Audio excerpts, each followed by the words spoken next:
इस चैप्टर में हम पढ़ेंगे कि जैसे सोशियोलॉजी को ऐसे देखा जाता है कि 18 टू 19 सेंचुरी में कहीं पे ये इमर्ज हुई है। जब अर्लीस्ट जैसे ऑगस्ट कॉम्टे थे, and then Karl Marx and functionalist आए, then you have Emile Durkheim. तो हम आज इसमें इस चैप्टर में ये देखेंगे कि जब सोशियोलॉजी इमर्ज हो रही थी तो उसका बैकग्राउंड क्या था। तो इसी बैकग्राउंड का पार्ट सबसे पहले जैसे एनलाइटनमेंट फेज और एज ऑफ रीज़न को हम देखेंगे।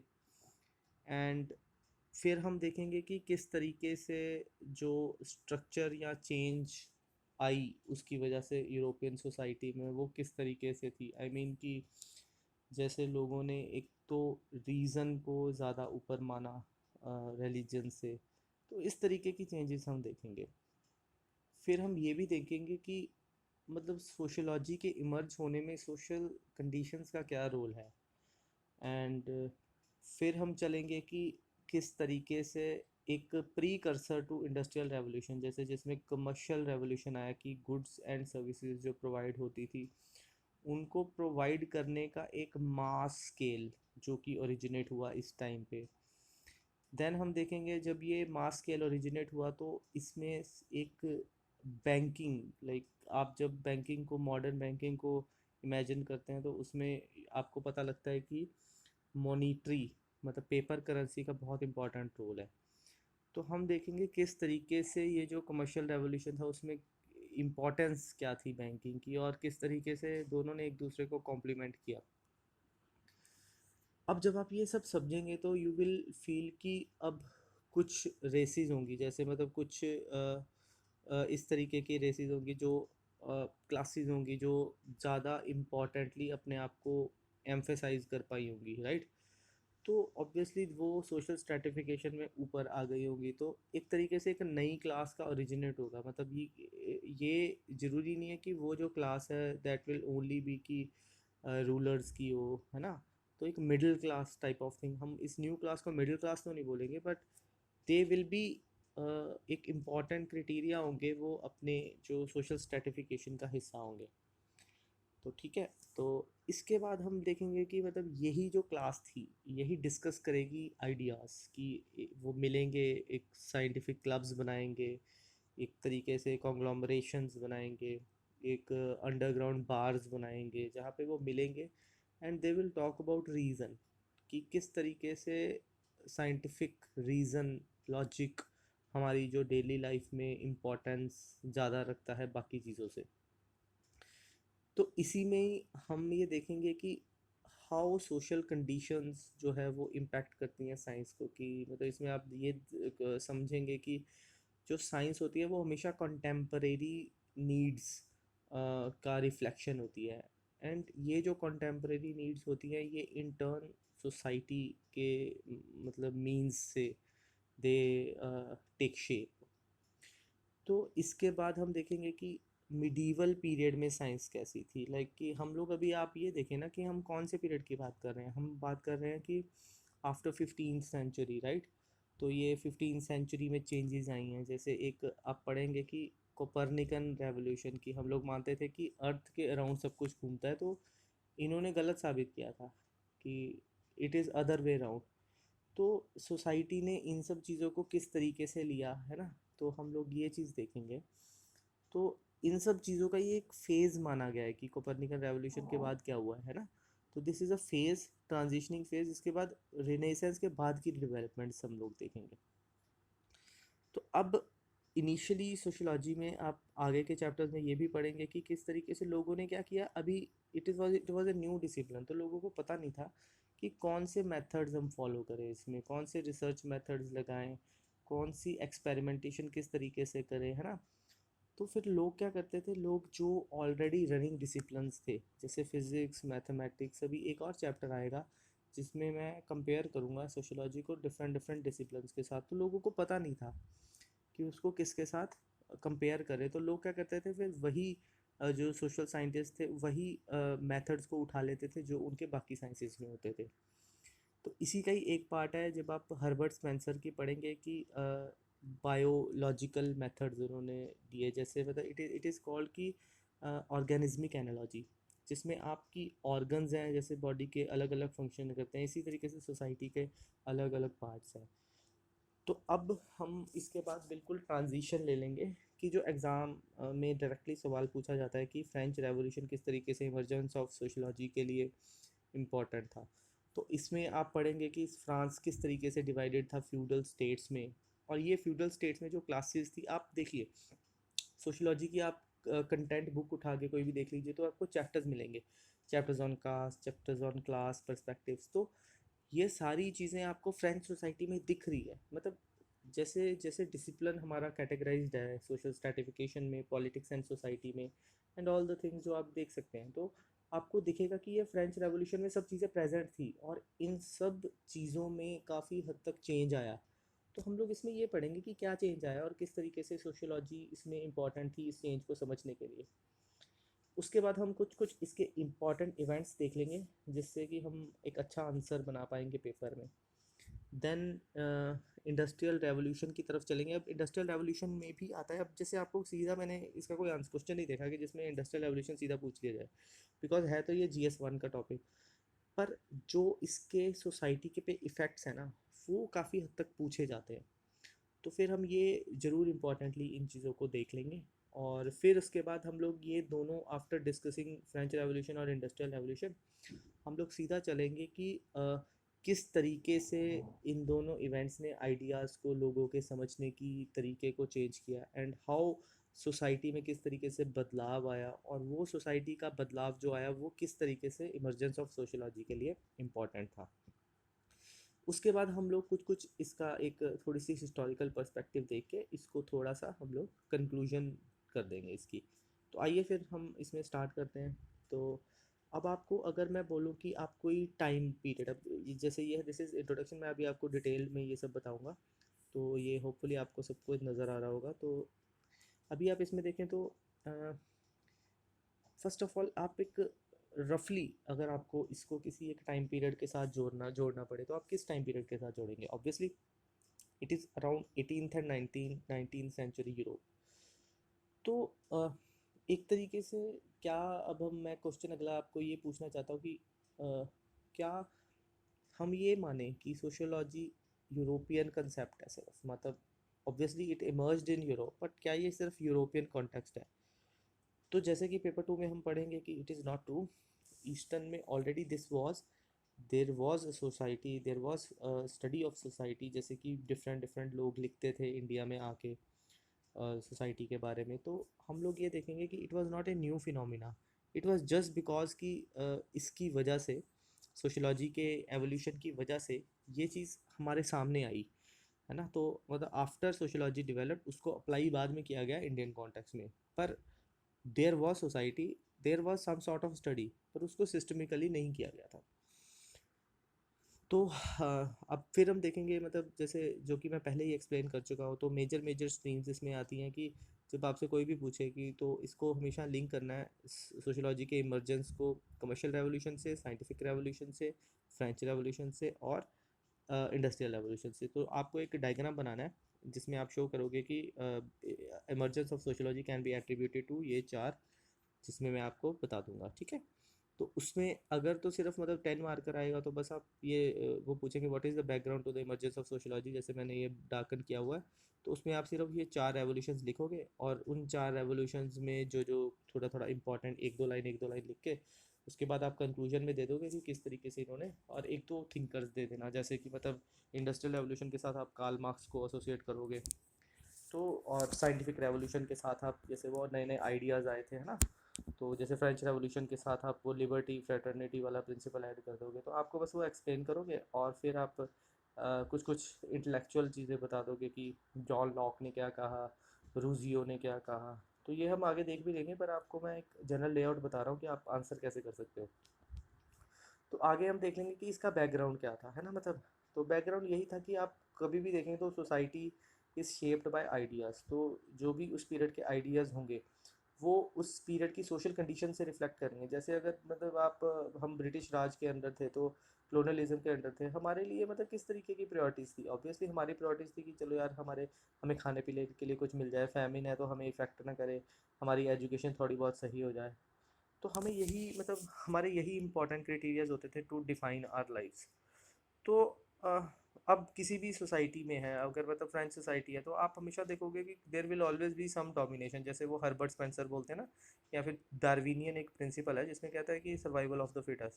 तो किसी भी सोसाइटी में ऑब्वियसली ये माना जाता है कि कुछ ना कुछ स्ट्रेटिफिकेशन हमेशा होगी। अब जब वो स्ट्रेटिफिकेशन एक मतलब एक लेवल पे आ जाए कि लोग उसको बियर ना कर पाए, तो फिर रेवोल्यूशन होना इंपॉर्टेंट हो जाता है, मतलब इंपॉर्टेंट भी नहीं, it is like basic human nature कि जब एक चीज़ ज़्यादा हो जाए तो हम लोग उसके बाद we can not bear more exploitation. तो फिर उसके बाद ये चीज़ें, ये अब आपको कुछ कुछ अगर आपको यहीं पे ही कुछ डालना है कि मतलब आइडियाज़ डालें, तो एक प्रेमचंद की नावल है कर्मभूमि।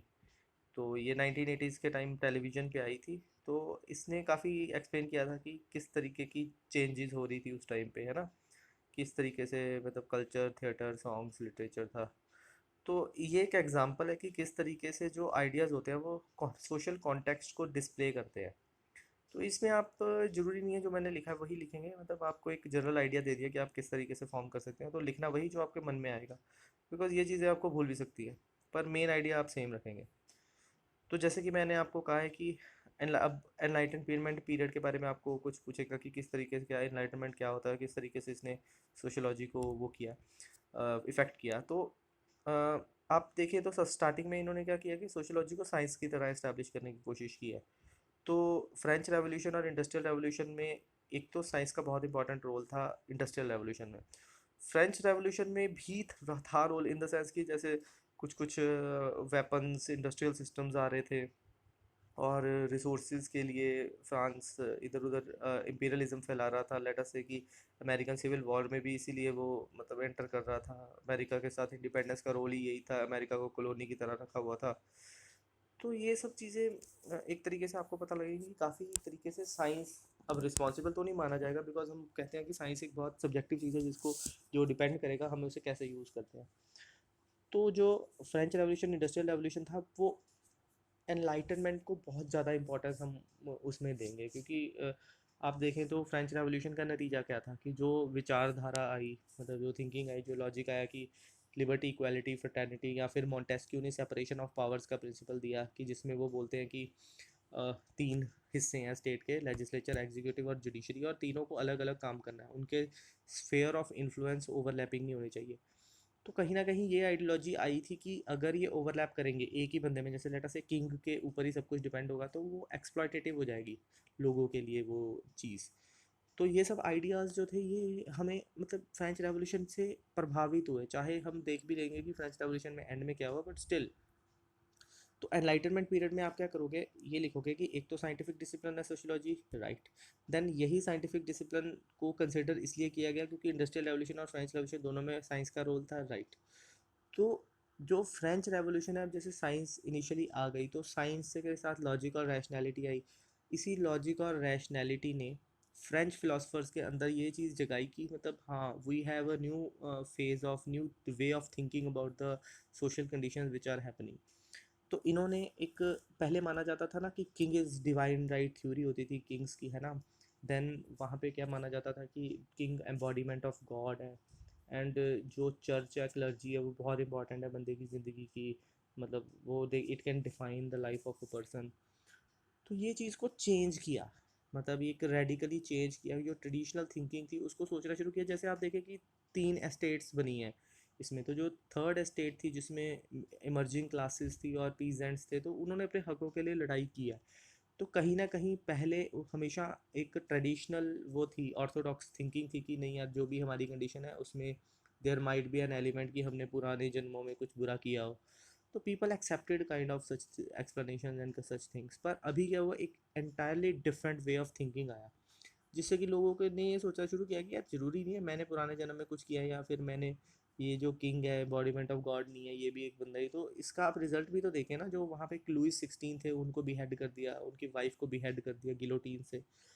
तो ये काफ़ी हद तक मतलब जो एनलाइटनमेंट पीरियड है, ये एक तरीके से उसका फॉल आउट देखा जाएगा। तो अब ये ऐसा पीरियड था जिसमें सोसाइटी को इस तरीके से इन्होंने देखना शुरू किया कि इस तरीके से देखना शुरू किया कि मतलब सिर्फ, और उन्होंने एक अपनी नेचर को या फिर एक सोसाइटी को नहीं, मतलब इन्होंने बोथ ऑफ द थिंग्स वो कंपेयर करना शुरू किया कि जैसे साइंस क्या बोलती है। साइंस बोलती थी कि यस मतलब आपको एक किसी ये डिसिप्लिन, आपको कोई भी अपने अराउंड जो प्रिवेलिंग सिचुएशंस हैं आपको उनको एक लॉजिकली समझने की कोशिश करनी है, आपको रीज़न देखना है, आपको किसी भी चीज़ में कुछ ऐसे अनवेरीफाइड ट्रुथ्स के ऊपर नहीं जाना, मतलब आपको एक वेरीफाइड फैक्ट्स की तरफ जाना है, ऑब्जेक्टिव क्राइटेरिया यूज़ करना है। तो उन्होंने क्या करना शुरू किया, साइंटिफिकली देखना शुरू किया नेचर और सोसाइटी को। तो इसी टाइम पीरियड में आप ये मतलब आप ये देखें ना कि इसी टाइम पीरियड में जो हमारा पहले प्रिमिटिव वे ऑफ लिविंग था वो चेंज हो रहा था। मतलब नॉट ओनली कि मतलब ये जो हायर क्लासेस थी, जो किंग्स था, उनके लिए तो पहले से ही चेंज हो गया था, पर जो बाकी क्लासेस थी जो उनके नीचे आते थे, पीजेंट्स थे या राइजिंग क्लासेस थी, उनके लिए अभी चेंज हो रहा था। तो किंग्स ने ऑलरेडी उसी आइडियोलॉजी के साथ अपने आप को साबित सिद्ध किया हुआ था, पर जो अभी जिन लोगों के पास थोड़े पैसे आ रहे थे, थोड़ी डिस्पोजेबल इनकम आ रही थी या एक्सप्लॉयटेशन से बाहर आना चाहते थे, तो उनके लिए ये सब चीज़ें अभी आ रही थी। तो लोग काफ़ी जागरूक हो गए। तो दैट इज़ हाउ, मतलब इट वाज ऑलरेडी देयर। आपको कोई भी क्वेश्चन में पूछा जाए कि मतलब ये एकदम से रिनेसेंस की वजह से है, रिनेसेंस ऐसे नहीं है कि मतलब ये पहले से नहीं था, ये था।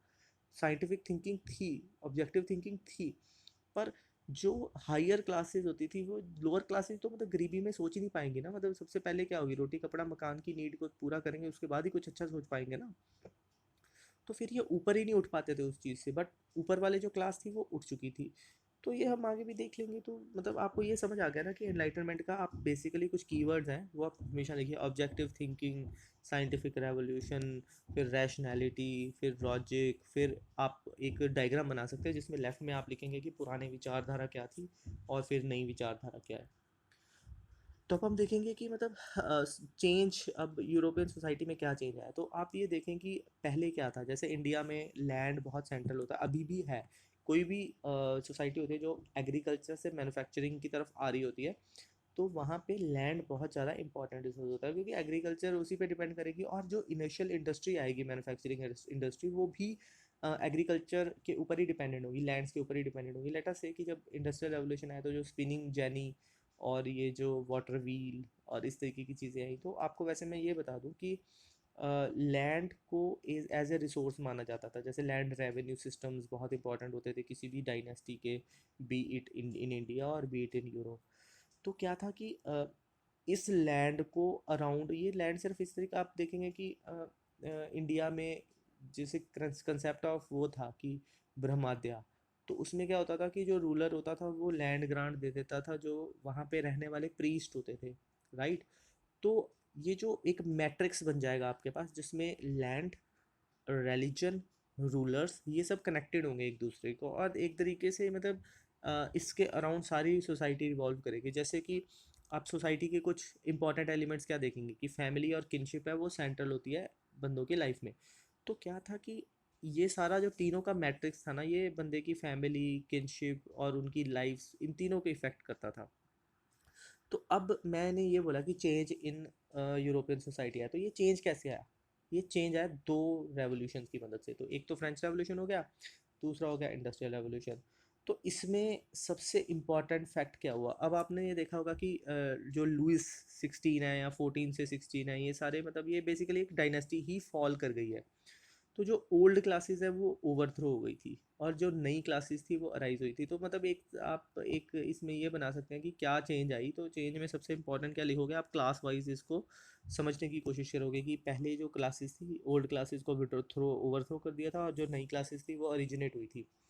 और रिलीजन को इंक्रीजिंगली क्वेश्चन किया गया कि मतलब अब आप ये देखें ना कि अब जैसे आप मुगल सम्राट में देखें, कुछ लोगों ने अपने जो पीछे मतलब अपने और ये चीज़ आपको दिल्ली सल्तनत में भी मिलेगी, हेलो का कंसेप्ट, कि लोगों ने अपने सर के पीछे एक हेलो की, मतलब एम्बॉडीमेंट ऑफ गॉड हूँ मैं, मतलब मेरे को मानना है, आप सब लोग मुझे मानोगे। तो एक तरीके से रिलीजन का यूज़ करके उन्होंने अपने आप को साबित किया कि they can rule, they have to rule. और इस तरीके से उन्होंने अपने बच्चों को भी ऐसा ही रूल उन्होंने आगे देना शुरू कर दिया कि जिसमें लोग क्वेश्चन नहीं करते थे उनकी अथॉरिटी को, बिकॉज उन लिए माना जाता था कि वो जो है वो एम्बॉडीमेंट ऑफ गॉड है। तो इस तरीके से ये सब चीज़ें, जैसे अब पहले थी मोनार्की, तो मोनार्की से ट्रांजिशन किस में आया, डेमोक्रेसी में, है ना। अब सोसाइटी के जो सेंट्रल कंसेप्ट्स हैं, अब जो हमारे चैप्टर्स भी होंगे कि on religion, on community power, social civil society and all, ये सब चीज़ें ट्रांसफॉर्म भी हुई, चेंज भी हुई और न्यूली इमर्ज भी हुई। तो अब जो अरिस्टोक्रेट था, अब जरूरी, अब ये आप थोड़ा सा वर्ल्ड हिस्ट्री में जाके अगर देखेंगे तो एक था कि PEAR, तो प्रशिया और Russia, and then A for Austria, and ये सब जो कंट्री, E फॉर इंग्लैंड, तो इन लोगों ने क्या किया, इन लोगों के मोनार्क्स ने किस तरीके से इन सब चीज़ों को लिया, तो बहुत एम्बिवेलेंस से लिया।